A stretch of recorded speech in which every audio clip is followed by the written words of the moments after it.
untuk nambahkan. Ini ada nambahkan tambahan sini. Oh.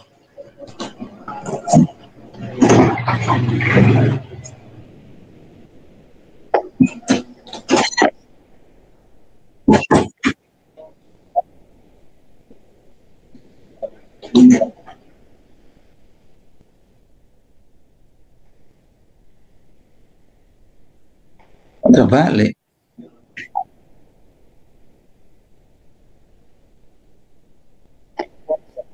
Nah.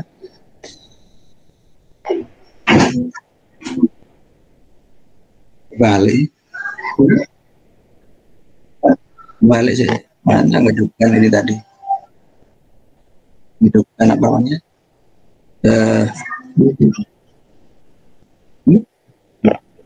Bah.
Bismillahirrahmanirrahim. Assalamualaikum warahmatullahi wabarakatuh. Alhamdulillahirabbil alamin wassalatu wassalamu ala asyrofil anbiya wal mursalin nabiyina Muhammadin wa ala alihi wa sahbihi ajma'in. Amma ba'd. Qala Allah ta'ala fil Qur'anil Karim, syahrul Ramadan alladzi unzila fihil Qur'an hudan linnasi wa bayyinat minal huda wal furqan. Subhanallahul adzim.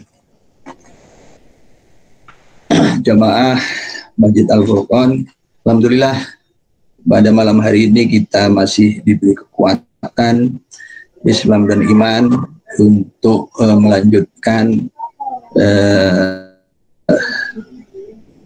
ibadah kita di bulan suci Ramadan. Dan malam ini adalah malam ke-17, kita menyempatkan diri untuk memperingati malam Nuzulul Quran, malam diturunkannya Al-Quran dari Lauhul Mahfuz ke langit dunia. Begitu dijelaskan oleh Ibnu Katsir dalam tafsirnya. Gitu. Nah, pada kesempatan ini izinkan saya sebentar ini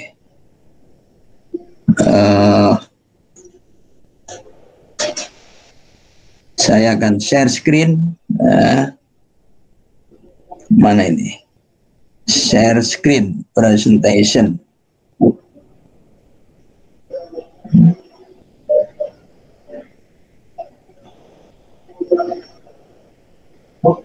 Sebentar. Share screen presentation.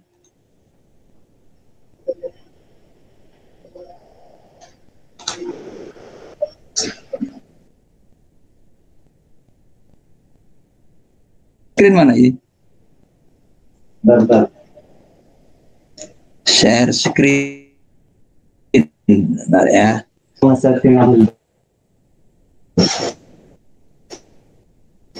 PPT seluruh.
Nah, Bismillahirrahmanirrahim. Bismillahirrahmanirrahim. Nah, udah. Oke, Baik, gambar sudah terlihat.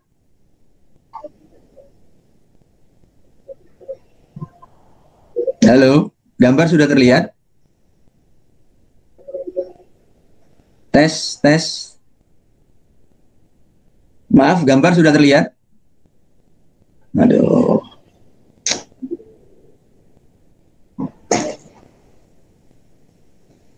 Menyedihkan ini.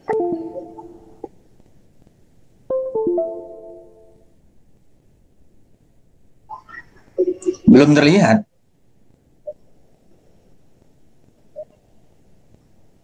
Belum terlihat. Aduh.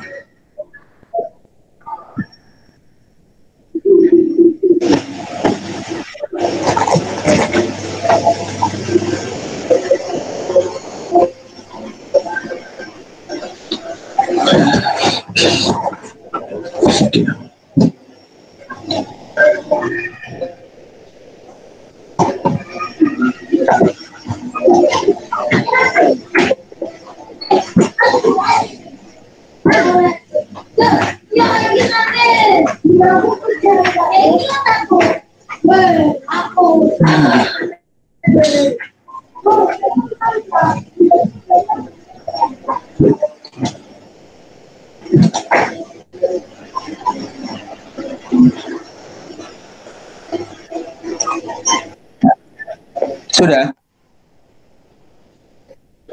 Oh. Ya.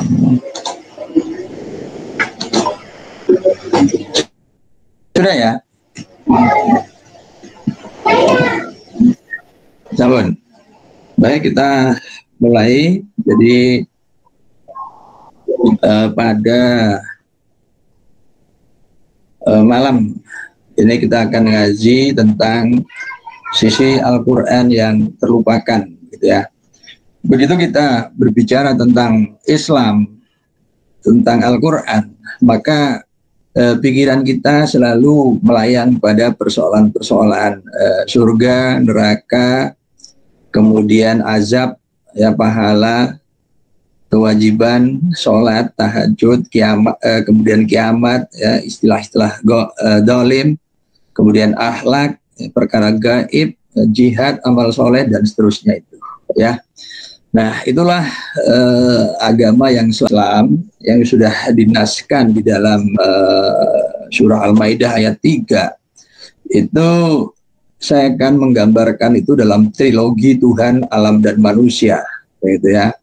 Jadi kita ini tinggal di alam, kita sebagai subjek manusia itu meyakini bahwa kita dan alam ini diciptakan oleh Allah, oleh Tuhan, begitu. Nah, maka kesempurnaan ini pun harusnya itu tergambar dalam hubungan antara ketiga komponen trilogi ini, yaitu Tuhan, alam, dan manusia. Sayangnya umat Islam itu hanya fokus, ya, pada kajian tentang agama, ya, tentang yaumul akhir, tentang sholat, tentang zakat, dan seterusnya. Itu bagus, ya. Tetapi sayangnya umat Islam itu lalai, ya, terhadap persoalan-persoalan alam, dan yang fokus ke situ itu adalah perang barat, begitu. Padahal di Al-Quran itu sendiri sebenarnya nanti akan kita lihat terdapat 800 ayat dengan redaksi alam, ya, dan itu 5 kali lebih banyak daripada ayat fikih, begitu.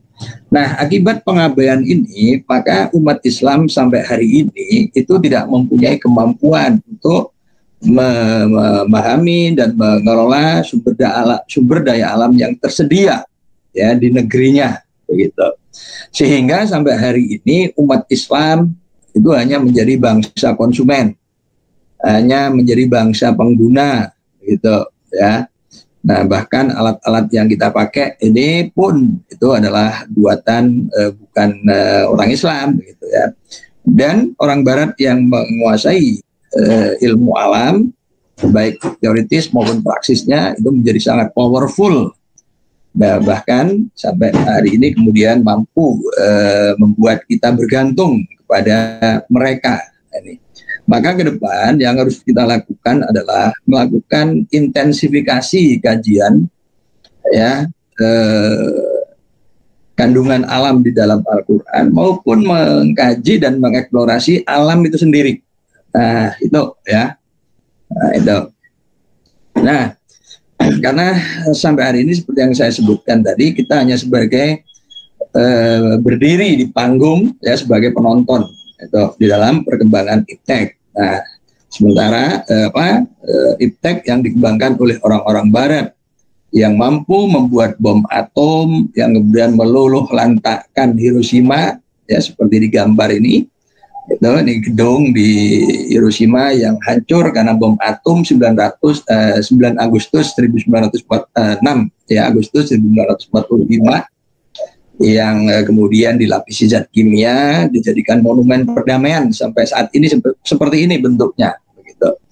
Nah, kemudian kemajuan yang lain adalah mereka membuat semacam mikroskop terbesar di muka bumi, ya, dengan keliling 27 km, berada pada kedalaman 100 meter di bawah permukaan tanah.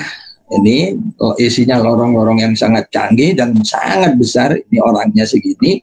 Ini untuk melacak partikel, untuk melacak proton, isinya atom, gitu ya. Tuh. Nah, ini lab di bawah tanah, lab yang sangat mahal. Saking mahalnya harus berkumpul 11 negara kaya di Eropa, ya. Nah, kita jangankan lab di bawah tanah, begitu, lab yang di atas tanah saja, lab sekolah-sekolah saja, ya masih pikir-pikir untuk membuat itu, gitu. Kemudian lab yang lain, ya lab pada kedalaman 1000 meter di bawah permukaan tanah, ini di Jepang, ya, namanya Super K. Ini foto multiplier, jumlahnya 11.146 ini. Nah, ini kalau running, ini terisi penuh air sebanyak 50.000 ton, ya, air yang murni, begitu. Nah, kemudian lab serupa ya di Amerika itu, ini detektor di sini, sumber partikelnya di Illinois, kemudian detektornya di Humtek. Halo?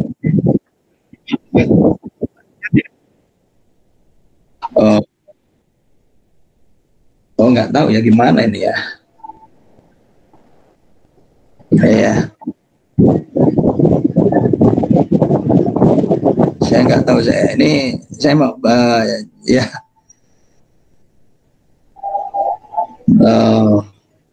Ini sudah di slide 8 ini, halaman 8 ini.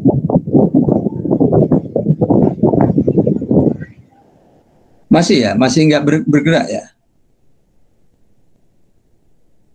Oh iya.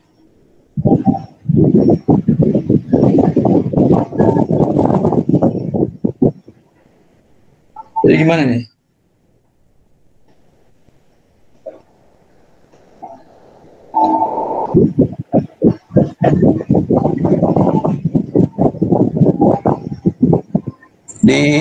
Di laptop saya sudah mengalir nih sampai di halaman 8 ini sudah ya. Iya. Kok gambarnya nggak berubah ya kayaknya apa ya? Mana ini?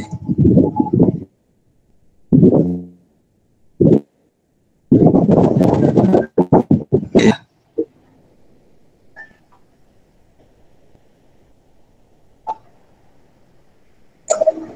Ya, karena saya cerita banyak hal itu. Iya. Dan ini adalah informasi. Gimana? Iya, tapi ini istilah-istilahnya juga istilah-istilah baru yang dikenali. Nanti saya seperti orang ngomong aja nih ya. Astagfirullahaladzim. Iya.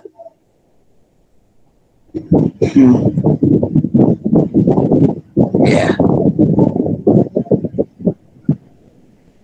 Ya, mana ya?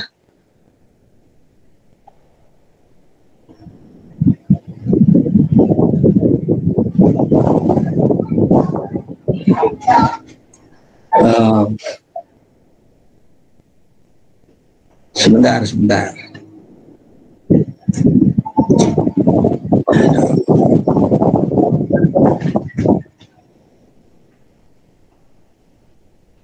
Nggak ada ini ya, nggak ada pergeseran sama sekali ya.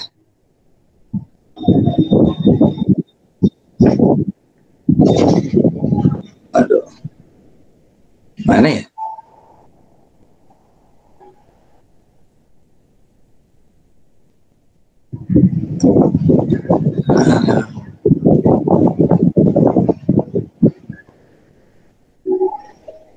Enggak, kalau emang enggak, ya udah, kalau gitu saya tak apa ya?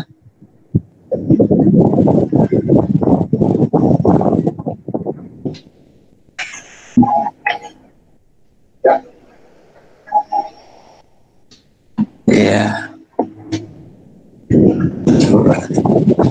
Ya, maaf. Jadi ya saya emang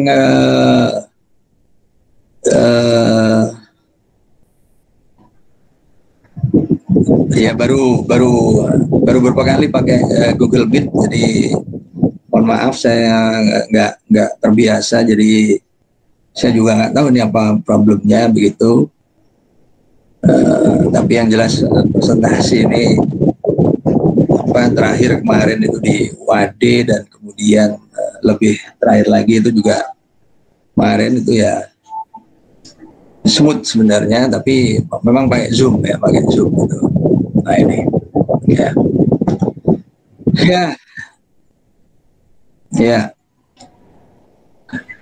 agak susah ini sebenarnya, saya juga mau gimana presentasi ya gitu. Stop nanti saya nggak fokus ini ya. Baik, jadi ya di dalam Al-Quran itu terdapat 800 ayat tentang alam ya, yang itu 5 kali lebih banyak daripada ayat fikih. Jadi akan saya lewat tadi kemajuan iptek di dunia sana, karena gambar-gambarnya nggak bisa muncul. Saya akan cerita yang istilah-istilah yang mungkin sebagian sudah kita dengar begitu ya, sehingga masih bisa mudah kita tangkap gitu. Nah, di dalam kitab suci kita itu ada 800 ayat tentang alam, dan itu 5 kali lebih banyak daripada ayat fikih begitu ya.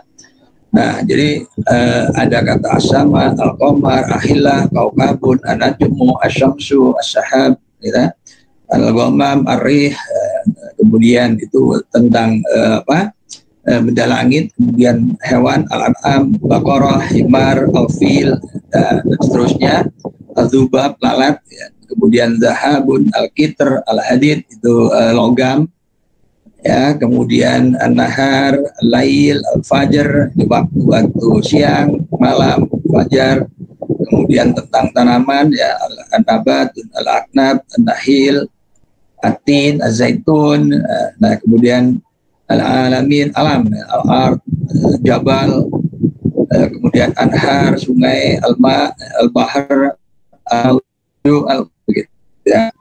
Dan itu disampaikan secara eksplisit maupun implisit, juga simbolik gitu ya. Misalkan contoh sunnatullah allati qad khalat min qabl wa lan tajida li sunnatillahi tabdila gitu.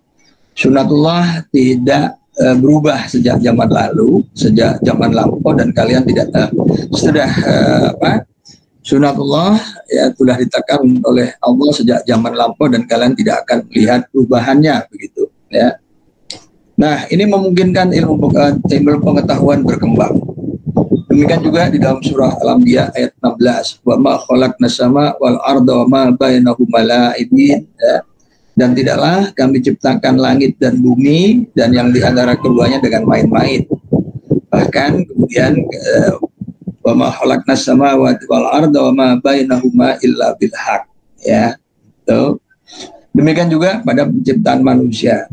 Nah, adanya keteraturan inilah yang kemudian memungkinkan dikembangkannya ilmu pengetahuan begitu ya.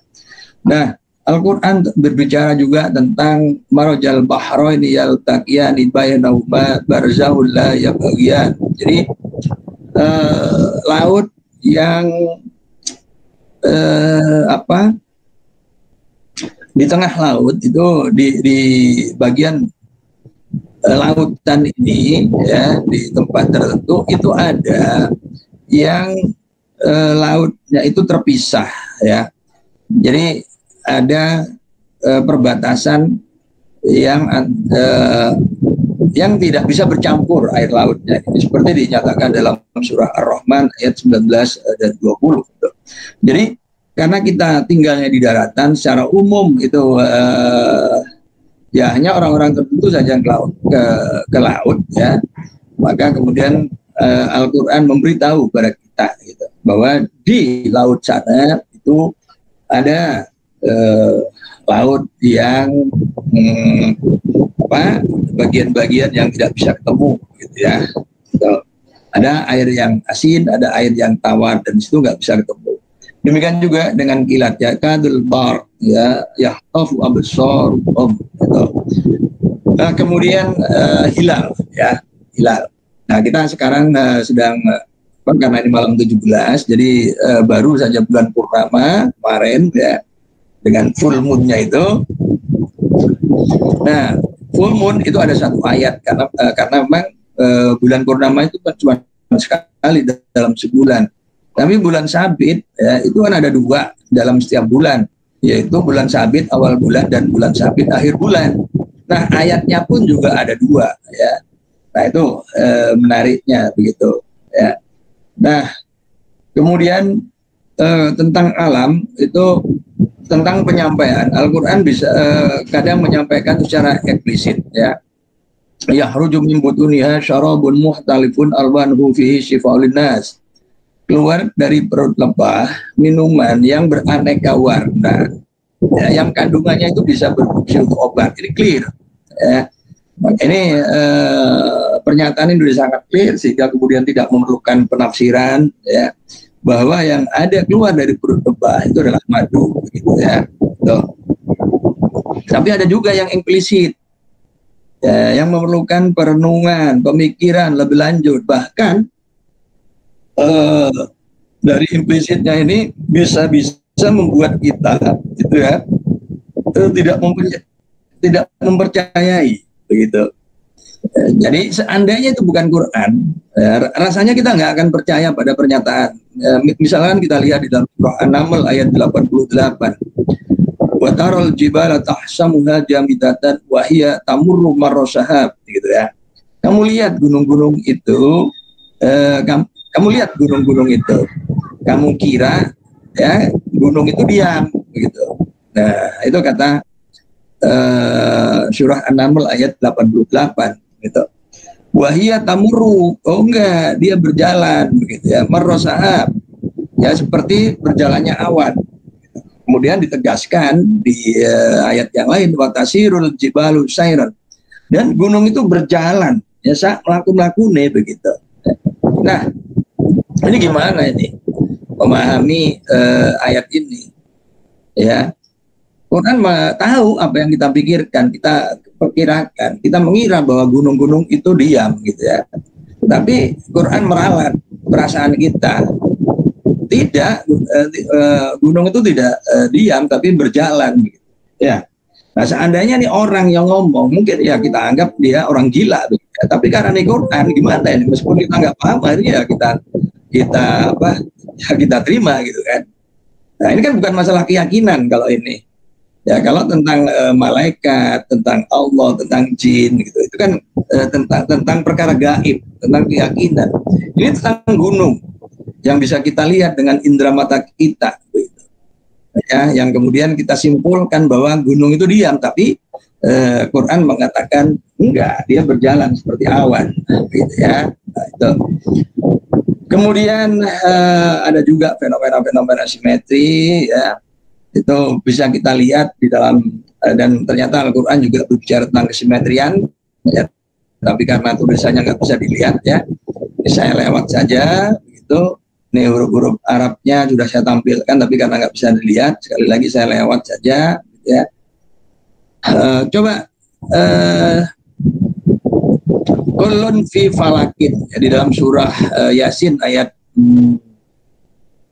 39, ya. Kulun fi falakin, ini kalau kulun fi falakin ini kita tuliskan ulang, ya, dan kemudian kita preteli, kita susun satu persatu, maka huruf-hurufnya itu simetri. Kulun fi falakin, jadi depan belakangnya kaf, kul, ya, kulun, nah, setelah kaf lam, gitu. Falakin, nah, jadi sebelum kin itu lam, gitu, ya. Nah, jadi kaf depan belakangnya kaf, kemudian setelah itu lam. Kemudian fi, ya, fi itu non fa dengan ya, lalu falakin fa juga, nah, itu, dan di tengah-tengahnya ya. Jadi ini huruf simetri. Demikian juga dengan ayat ketiga surat ke-74, warabbaka fakabbir, ya, dalam surah Al-Mudaththir. Setelah waw atofnya kita kesampingkan, rabbaka fakabbir, rabbaka, ro ba kaf, fakabbir, fa kaf ba ro. Nah, itu simetri, ya. Ini huruf-huruf simetri. Itu Tuhanmu agungkan. Nah, itu memberi isyarat kalau kita ingin hidup harmoni, simetri, maka ya, kita harus mengagungkan Sang Pencipta, ya, kira-kira begitu. Nah, ini bisa menjadi landasan bagi para sarjologi untuk membuat teori tentang hidup harmoni, begitu. Nah, tentang akal, Al-Quran menampilkan data yang menarik. Di dalam Al-Quran itu ada 49 kata akal. Menariknya adalah semua kata akal itu dimunculkan dalam bentuk kata kerja. Tidak ada satupun yang berupa isim. Di antaranya adalah terkait dengan bahasa Arab. Inna anzalnahu Qur'anan Arabiyyan la'allakum ta'qilun. Inna ja'alnahu Qur'anan Arabiyyan la'allakum ta'qilun. Sungguh kami jadikan Quran berbahasa Arab supaya kalian pikirkan. Jadi kalau antum seolah-olah suara yang kita membaca Al-Quran itu seperti suara Al-Quran yang sedang memberi pesan kepada kita agar kita memikirkan Quran yang berbahasa Arab itu, gitu ya. Nah, itu ada 24 yang takkilun, tapi 22-nya itu dengan yakilun, hum, gitu.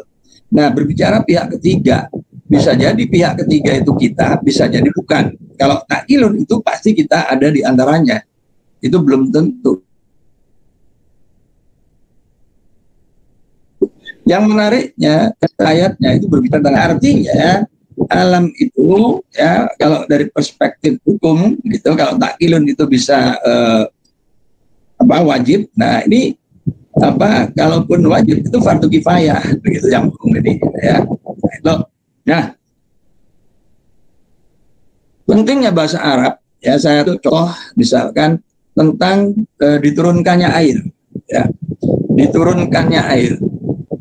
Nah, menurunkan air ya di dalam Al-Quran itu disebut dengan lima redaksi yang berbeda. Ya. Yang pertama adalah anzala minas sama ima'an, gitu ya. Dia telah menurunkan dari langit itu air. Nah, ini anzala dengan fa'il huwa, begitu kan ya, dengan fa'il huwa yang lain itu dengan wazan yang berbeda ya. Kalau tadi fa'ala menjadi af'ala, ini fa'ala menjadi fa'ala. Nazzala minas sama'i ma'an ya, ini kan mempunyai kadar aktivitas yang berbeda, sama-sama menurunkan air, tapi antara anzala dan nazzala itu dengan tingkat keseringan yang berbeda, begitu ya. Nah, dengan wazan af'ala tadi, tapi ini dengan subjek, dengan fa'il nahnu, anzalna minas sama'i ma'an, begitu ya. Nah, ini berbeda fa'ilnya. Demikian juga dengan yang nazzala, itu nazzalna minas sama'i ma'an, begitu. Nah, ini 4 redaksi yang berbeda, tapi semua fiilnya adalah fiil madi, kata kerja lampau. Berarti diturunkannya air itu terjadi di masa lampau. Jadi ini tidak sedang berbicara tentang air hujan yang sedang turun, begitu. Nah, air hujan yang sedang dan akan turun itu menggunakan fiil mudhari', wa yunazzilu 'alaikum minas sama'i ma'an, begitu ya. Nah, ini ayat-ayat ini kan relatif tidak tersentuh ya, tidak dibahas, begitu ya. Ya memang kita kekurangan ahli, kita nyaris nggak punya ahli dari sini. Jadi mestinya kita lahirkan meteorolog muslim yang sekaligus memahami Al-Quran, dengan bahasa Arabnya, sehingga kemudian bisa membedakan pilihan kata di dalam ayat anzala, nazzala, anzalna, nazzalna, wa yunazzilu. Nah, begitu ya. Sebab kalau hanya mengandalkan terjemahan itu akan banyak makna yang hilang. Nah, itu contoh tentang menurunkannya air ya. Dan sebenarnya masih banyak lagi karena tadi juga sudah disampaikan kita akan berakhir jam 9. Oke, saya tutup dengan satu ya. Saya lompat ini. Ada yang menarik di dalam surah An-Naml ayat 18 ya. Ini kalau kita baca terjemahan ya, itu banyak informasi yang hilang. Ya, ini ayat yang gampang kita pahami. Jadi mohon dicatat ya, surat An-Naml surat ke-27 ayat 18. A'udzubillahi minasyaitonirrajim hatta idza atala wadin namli qalat namlatun ya ayyuhan namlut khulu masakinakum la yahtimannakum Sulaiman wa junuduhu wa hum la yashkurun. Hingga ketika mereka sampai lembah semut, ya mereka Nabi Sulaiman dan tentaranya, qalat namlatun. Nah, di sini kalau kita membaca terjemahan, maka terjemahannya mengatakan berkata seekor semut. Wahai para semut, nah begitu ya. Padahal kalau kita lihat teks aslinya di sini adalah qalat namlatun. Ya, qala ini adalah fiil madi dengan dhamir hiya, qala begitu. Ya. Kemudian namlatun. Namlatun itu adalah namlun ditambahi tak marbutoh. Tak marbutoh itu adalah tanda untuk isim muannas. Ustadz tambah tak marbutoh menjadi ustadzah, Pak Guru jadi Bu Guru. Muslim orang laki-laki beragama Islam, tambah tak marbutoh menjadi muslimah. Itu berarti orang perempuan beragama Islam. Nah, jadi qalat namlah itu mestinya semut betina. Semut betina itu telah berkata. Tapi apa perkataannya? Perkataannya adalah ya ayyuhan namlu dukhulu masakinakum la yahtimannakum Sulaimanu wa junuduhu wa hum la yashkurun. Ya, jadi diawali dengan ya, ini adalah harfun nida, kata seru. Jadi semutnya sedang berseru, wahai begitu. Ya ayyuhan naml, wahai para semut. Udhulu. Nah, ini adalah fi'il amr, kata kerja perintah. Loh, masuklah kalian masakinakum ke rumah-rumah kalian. Ya, jadi ini semut ini sedang memberi perintah. Nah, kemudian kita perlu berpikir, ya, seekor semut beriak memberi komando. Siapa semut ini? Ya, lalu yang diperintah adalah banyak semut. Nah, tentu ini bukan semut sembarang begitu. Qalat namlah berarti ini pimpinan. Ya, karena dia betina, mestinya ya terjemahan yang paling elok itu adalah berkata ratu semut. Gitu. Sebab kalau hanya berkata seekor semut, kemudian saya bisa bertanya semutnya jantan atau betina. Begitu. Karena nyatanya semut itu berkelamin, ya ada jantan, ada betina. Nah, jadi seperti itu. Nah, dalam perspektif ilmu, ya. Karena ini tidak dinyatakan sebagai qalat malikatun naml begitu, ratu semutnya tidak seperti itu, maka ini ratu semut kita ajukan sebagai hipotesa, kemudian kita lakukan penelitian ya, apakah benar komunitas semut dipimpin oleh seekor ratu. Dan penelitian berikutnya adalah kenapa yang dijadikan nama surat itu adalah surat semut. Kemudian ya karena memang mengikuti kontennya semut. Tetapi mengapa kok semut yang dikutip, padahal itu mestinya di lembah itu banyak hewan yang lain. Misalkan saja orong-orong, kecoa, tengu, kunang-kunang, undur-undur. Kenapa nama surat ini tidak dipilih menjadi surat al-orong-orongu atau surat al-kecoa'u begitu ya. Tapi nyatanya bahwa semut itu dipilih surat An-Naml itu artinya kalau kita sebagai seorang guru paham ya, kalau kita pilih murid kita untuk ikut lomba olimpiade matematik, berarti murid itu paling jago matematik. Kalau kita pilih dia menjadi lomba pencak silat nasional, berarti dia jago silat. Nah, itu. Jadi dipilihnya itu pasti ada alasan yang cukup. Nah, karena semut sudah dipilih, maka pertanyaannya adalah apa kelebihan dan keutamaan tersebut dibanding hewan-hewan yang lain yang tidak diabadikan oleh Allah menjadi nama surat, menjadi narasi perjalanan Nabi ya, dalam milik Nabi Sulaiman.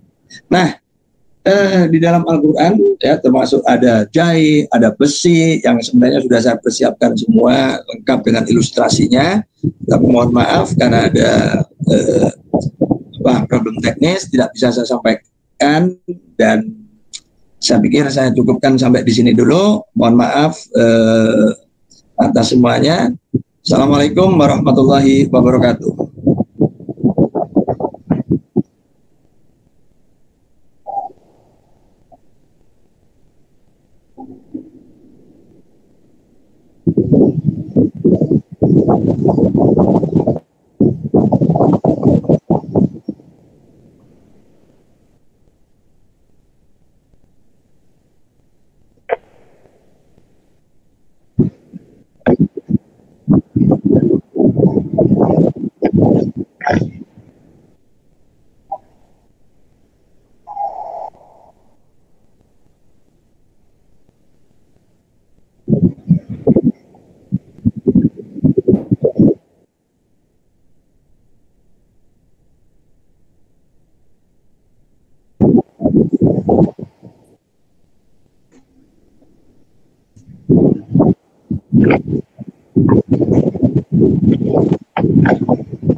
Oke, monggo.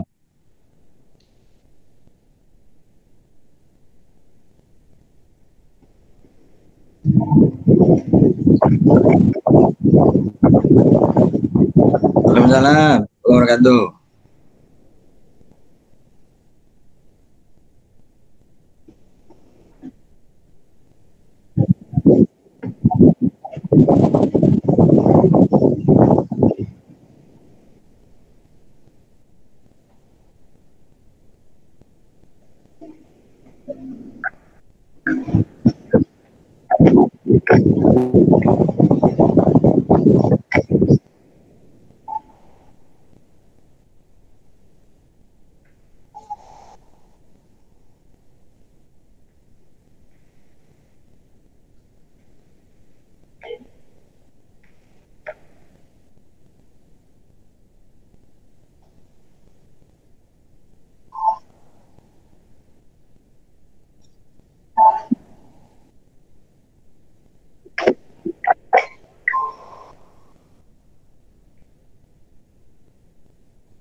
Iya. Waalaikumsalam warahmatullahi wabarakatuh. Oke, Ustaz Fahmi. Jadi ya ada 800 ayat ya. Ini terkait dengan apa spektrum fenomena alam dengan spektrum yang sangat luas ya, sangat luas itu. Nah, ayat tadi saya sampaikan itu ya saya sampaikan gitu ya, bahwa di dalam Al-Quran itu ada ayat tentang realitas laut yang berdinding ya, seperti itu begitu. Nah, tapi mohon maaf, saya ini bukan ahli kelautan gitu ya. Jadi mungkin nanti bisa mengundang Ustadz Agus Jamil ya, yang sekarang sudah balik dari Brunei begitu ya. Itu. Sedangkan wilayah saya ini wilayah fisika, wilayah astronomi, seperti ya yang tadi tidak saya jelaskan begini, Ustadz Fahmi ya. Mungkin ini tentu akan lebih menarik ya, menarik nih Ustadz Fahmi. Kalau laut tadi mohon maaf sekali lagi, ya itu harus orang laut ya. Saya rekomendasi nanti undang Ustadz Agus S. Jamil. Itu warga kita juga. Ada ayat begini ya, ini kalau ini saya bisa jelaskan tadi ya. Ini ayatnya apa? Tapi begini, coba perhatikan dengan seksama. Allahul ladzi sakhkhara lakumul bahra litajriyal fulku fihi bi amrihi ya. Sakhkhara lakumul bahra litajriyal fulku fihi bi amrihi. Jadi dia yang telah menundukkan untukmu bahra laut litajriya agar berjalan fulku fihi bi amrihi ya. Nah ini. Kemudian ada ayat yang serupa tapi subjek dan predikatnya dibalik ya. Yaitu wasahhara lakumul fulka. Gitu ya. Litajriya fil bahri bi amrihi. Nah, begitu. Ya, jadi sekali lagi saya bacakan sahkhara lakumul bahro ya. Litajriya fulku fihi bi amrihi. Nah, yang kedua wasahkhara lakumul fulka litajriya fil bahri bi amrihi. Nah, jadi bahro dan al-bahr dan al-fulknya itu dibalik. Nah ini. Jadi yang pertama menundukkan laut. Agar apa? Agar al-fulkunya bisa berjalan. Gitu. Tapi yang kedua, wasahhara lakumul fulka yang ditundukkan itu kapalnya. Litajriya fil bahri agar bisa berjalan di laut. Ini kan maknanya mirip ya, tapi dari status kata di kalimat al-bahro yang pertama itu sebagai maf'ul, tapi yang kedua ya sebagai maf'ulnya adalah al-fulk gitu. Nah, ini ya yang pertama itu kan menundukkan kapal gitu ya. Ini saya bisa pahami begini. Al-fulkunya di sini itu adalah perahu yang terbuat dari kayu. Kayu itu sifatnya terapung di air. Ya, terapung di air. Nah, kemudian kita gergaji tipis-tipis, kita susun, berbentuklah perahu begitu. Ya. Nah, tapi ini kan terapung saja. Maka kemudian ditundukkan laut ya, supaya tidak bergolak lautnya itu. Ya, kalau bergolak nanti bisa bisa tengkurap ya, bisa tengkurap gitu. Kalau tengkurap ya udah nggak jalan. Nah ini dibuat tenang, ditundukkan, lalu dikirim angin sehingga kemudian perahunya bisa berjalan. Itu lautnya yang ditundukkan. Sedangkan yang kedua, wasahhara lakumul fulka, yang ditundukkan itu perahunya supaya litajriya fil bahri, jadi supaya bisa berjalan di laut. Nah, yang kedua ini al-fulka di sini ini bukan saya bisa memaknai itu bukan perahu, tapi kapal yang terbuat dari logam. Nah, sifat dasar logam itu adalah tenggelam di air. Nah, jadi sekarang persoalannya adalah bagaimana membuat logam itu menjadi tidak tenggelam di air. Nah, itu. Ya. Maka Allah ya membuat kaidah, ya udah bikin aja logamnya itu berlapis lempengan. Lempengan susun begitu sedemikian rupa seperti bejana, ya, kemudian taruh di air, maka dia akan turun. Tapi turunnya sampai batas tertentu saja, gitu ya. Nanti di situ ada hukum Archimedes dan lain-lain, gitu kan. Sehingga kemudian perahu ini menjadi tidak perahu yang kapal yang terbuat dari logam ini menjadi tidak tenggelam, gitu, ya. Ya itu. Sebab kalau logamnya ini dibuat biasa seperti batu, lempar ke air, itu pasti tenggelam. Dan kalau tenggelam, jelas nggak bisa berjalan, gitu. Jadi ditundukkannya di sini, ditundukkan Volca di sini, itu merujuk pada pemahaman tentang kapal, ya. Jadi lempeng logam, jadi logamnya dibuat lempeng, lebar, kemudian dibuat susun formatnya itu, sehingga kemudian ada bagian air yang tidak bisa masuk ke bagian dari lempengan logam yang sudah membentuk bejana, gitu, ya. Nah, selebihnya kasih baling-baling atau sehingga kemudian itu bisa berjalan. Nah, demikian Ustadz Fahmi. Ya, mohon maaf sekali lagi tentang air lautnya tadi, ya.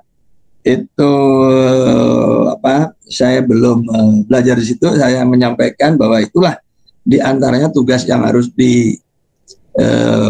oleh sarjana muslim, khususnya sarjana kelautan, ya. Tapi saya masih menyinggung tentang laut tadi, tapi konteksnya dengan kapal. Yang satu merujuk pada perahu, ditundukkan laut, yang satu merujuk pada kapal, ya, ditundukkannya laut. Mengaten Ustadz Fahmi, nyuwun duka.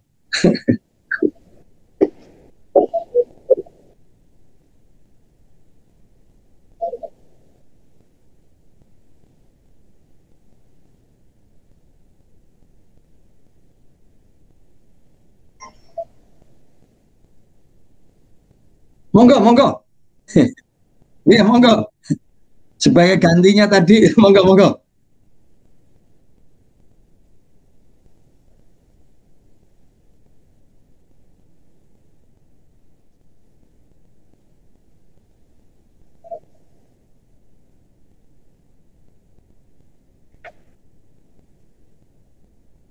Oh, iya, iya, iya. Iya, monggo, monggo.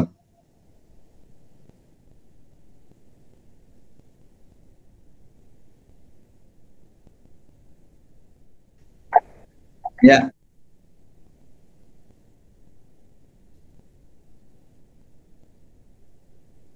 diam. Ya,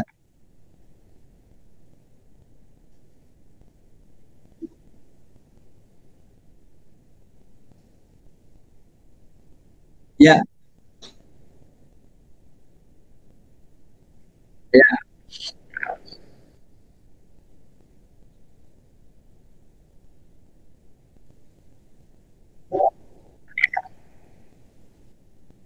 ya. Baik.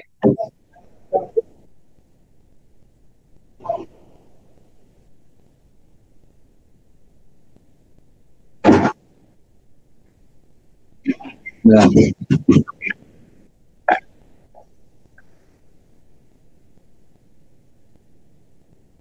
ya, baik. Saya jelaskan, ya. Jadi ada 3 penjelasan. Nah, banyak ya ternyata ya penjelasannya, ya. Jadi yang pertama begini, ya. Jadi ayatnya tadi ayat 88 surah An-Naml, surat ke-27, ya. Wa tarol jibal tahsabuha jamidatan wa hiya tamurru marra sahab, begitu. Jadi yang pertama begini, gunung itu kan ada di bumi, ya, dan kita juga ada di bumi, gitu, ya. Saya akan menjelaskan dengan pendekatan gampang-gampangan, ya, tapi ini memang bisa dipahami oleh orang yang pernah naik pesawat, ya. Orang yang pernah naik pesawat itu ketika naik pesawat itu akan dengar, ya, sesekali pilotnya itu mengatakan pesawat sedang berada pada ketinggian 30.000 kaki di atas permukaan air laut dan bergerak dengan kecepatan 900 km per jam. Kadang-kadang suka begitulah ya. Itu contoh ya. Nah, bayangkan 900 km per jam. Itu kan 9 kali lebih cepat dari motor yang bergerak dengan 100 km per jam. Nah, 100 km per jam itu udah kenceng kan motor. Nah, ini 9 kalinya coba. Kan kenceng sekali itu. Tetapi ya coba kemudian bayangkan yang pernah naik pesawat, lihat ke jendela luar, lihat keluar dari jendela, itu kita akan merasakan bahwa pesawat itu diam. Ya, jadi ini serupa dengan ayat ini. Jadi kita akan percaya pada omongan pilot apa pada penglihatan kita, gitu kan? Nah, jadi indera penglihatan kita itu berbenturan dengan penjelasan pilot. Gitu. Tapi nyatanya nggak lama kemudian, ya misalkan ini naik pesawat dari Jogja, ya dalam waktu 40 menit udah nyampe tuh di Cengkareng ya, di Soekarno Hatta gitu. Nah itu artinya memang benar pesawatnya bergerak gitu kan. Tapi kenapa indera kita mengatakan tuh diam? Nah, jadi kita mengatakan diam gunung itu sebenarnya indera kita, ya. Ayat Qurannya seperti omongannya pilot, gitu. Nah, jadi kita ini ibarat orang naik pesawat, ya. Kita merasa diam, tapi saudara kita, adik kita, keponakan kita yang di Jogja begitu, melihat, ya kita naik pesawat, kemudian teriak-teriak, ya Mas, gitu. Jauh duit gitu ya. Jadi karena keponakan kita tahu bahwa kita berjalan bergerak di ruang angkasa sambil naik pesawat gitu. Padahal kita merasa diam. Nah itu penjelasan pertama. Jadi gunung itu ya, dan kita juga itu sedang berada di muka bumi. Buminya itu seperti pesawat ya. Gunung dan kita itu seperti penumpang yang tidak bergerak relatif, tapi gunungnya bergerak apa? Marosahab, ya seperti awan, ya kan apa? Karena memang buminya bergerak di ruang angkasa, seperti halnya awan. Nah, begitu. Itu penjelasan yang pertama, ya. Penjelasan yang kedua, jamidatan di sini bukan diam ya, tetapi beku, ya beku, jubut. Beku. Kamu kira beku? Enggak. Dia cair, marun. Jadi cair. Jadi artinya di dalam gunung ini kan kelihatan keras. Tapi kalau gunung itu meletus, maka kemudian yang dipancarkan adalah cairan-cairan, gitu kan? Itu yang kedua. Gitu. Yang ketiga itu adalah pergerakan lempeng tektonik. Ya. Jadi menurut para ahli kebumian, ya, para geolog begitu, 190 juta tahun yang lalu benua kita itu satu, ya, benua kita itu satu. Kemudian ini bergerak, ya, bergerak dengan kecepatan yang sangat kecil, ya, 1 mm per berapa tahun gitu, ya, betul. Sehingga kemudian setelah sekitar 190 juta tahun yang lalu, benua kita terpisah seperti sekarang ini. Ya. Nah, itu penjelasan yang ketiga, itu pergerakan lempeng benua. Ya, itu. Bukan lempeng apa tadi? Bukan lempeng gempa, ya. Permukaan bumi kita itu bukan, tapi ini lempeng benua gitu ya. Itu yang memang mengalami pergerakan, dan itu memang tidak kita rasakan karena kecepatannya itu sangat kecil begitu ya. Itu mirip dengan lengkungan bumi yang tidak kita rasakan, sehingga sebagian kita mengatakan bumi itu datar. Ya, padahal kalau kemudian kita lihat secara keseluruhan dari ruang angkasa yang jauh, bumi itu melengkung. Nah, jadi itu menjadi masalah limit. Begitu ya tentang ayat gunung yang tidak diam tapi berjalan.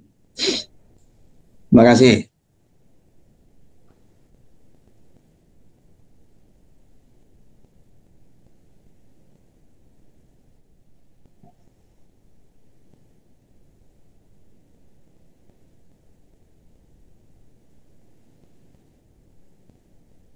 Oke.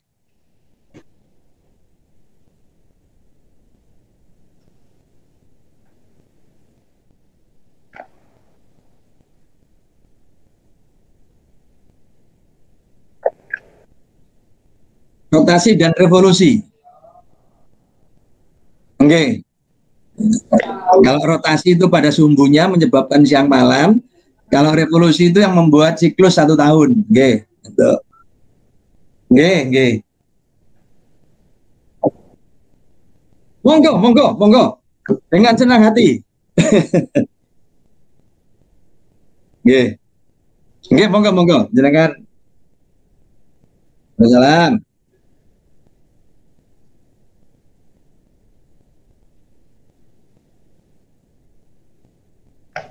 Oh. Iya.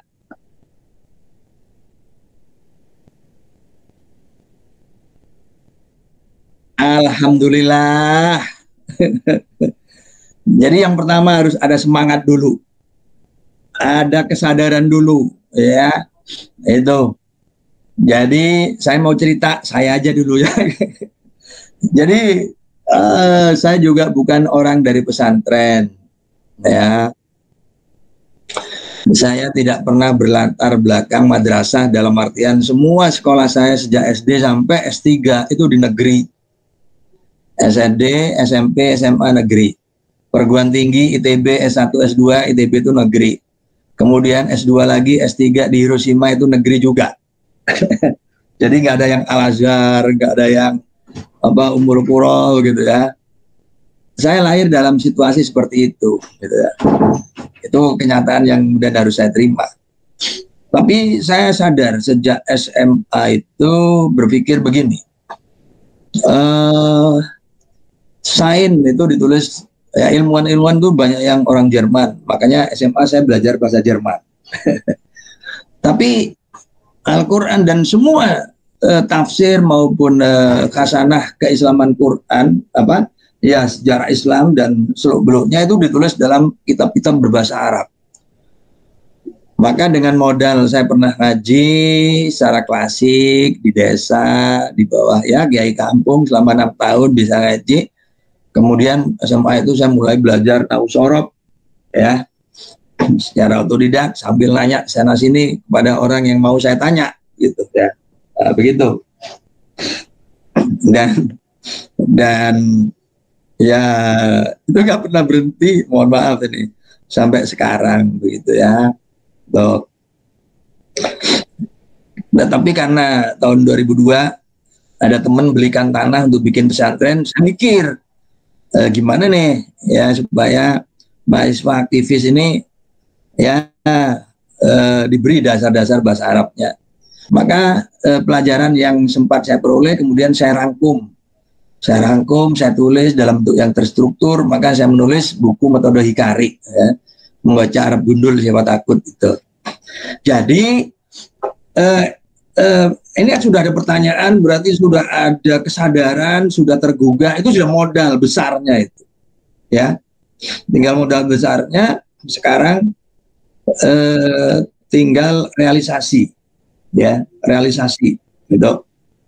Maka untuk itu kalahkan banyak hal, kita harus keras pada diri sendiri, gitu. Ya, mungkin kita harus mempasifkan diri atau bahkan kemudian kita harus keluar dari banyak grup WA karena bagaimana juga grup WA itu lebih banyak ngobrolnya, ya, lebih banyak omong kosongnya daripada omong seriusnya, begitu ya. Itu mungkin ini agak ekstrim, Bang. Iya, memang kalau mau belajar bahasa Arab, ya, padahal tidak mendapatkan itu secara formal, itu memang memerlukan langkah-langkah ekstrim, ya. Itu mungkin kita tutup sudah grup WA itu gitu. Jadi mungkin kita left dari banyak grup WA, hanya beberapa aja yang kita tetap sebagai anggota, misalkan grup kelas kalau masih kuliah gitu ya, supaya apa, nggak kehilangan informasi tentang itu. Tapi yang lain-lain ya udahlah, ya grup alumni apa tinggalkan aja, karena apa, itu lebih banyak ngobrolnya gitu ya, ngalor ngidulnya daripada seriusnya begitu. Nah, jadi mulainya sekarang ini kan banyak buku nahwu sorof yang terjemahan udah bisa otodidak ya. Syukur-syukur kalau kemudian punya teman atau punya ustadz yang bisa mau kita ngangsu kawruh begitu ya. Syukur-syukur kalau begitu. Mulai, kuncinya mulai. Demikian. Ya, begitu. Itu pengalaman saya juga gitu. Sekarang saya bikin pesantren. Nah, ya. begitu. Luar biasa ini. Sami-sami.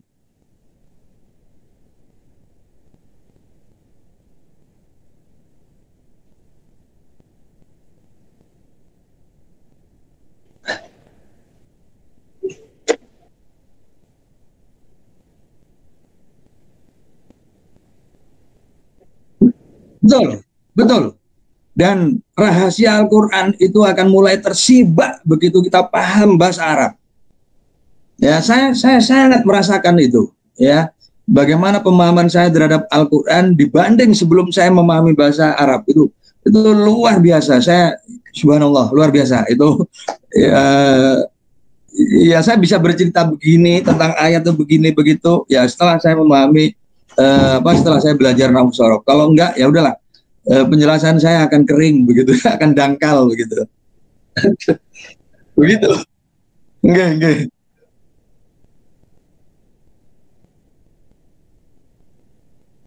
Amin. Amin.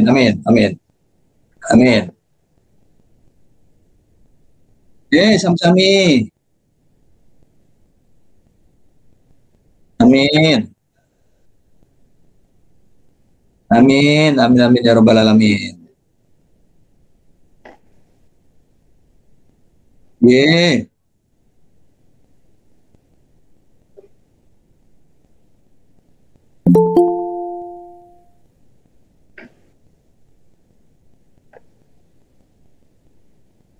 Alhamdulillahirabbil alamin.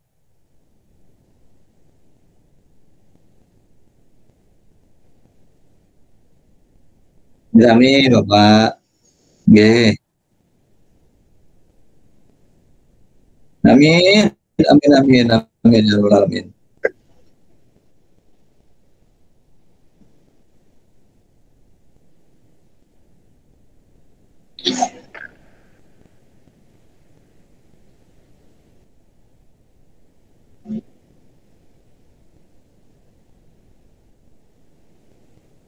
Waalaikumsalam warahmatullahi wabarakatuh. Sami-sami Bapak. Kula kirim filipun nggih, pilih peserta napa wonten ingkang pengin nggih, kula kirim wonten WA nggih, dipun rantos mawon. Nggih, sami-sami.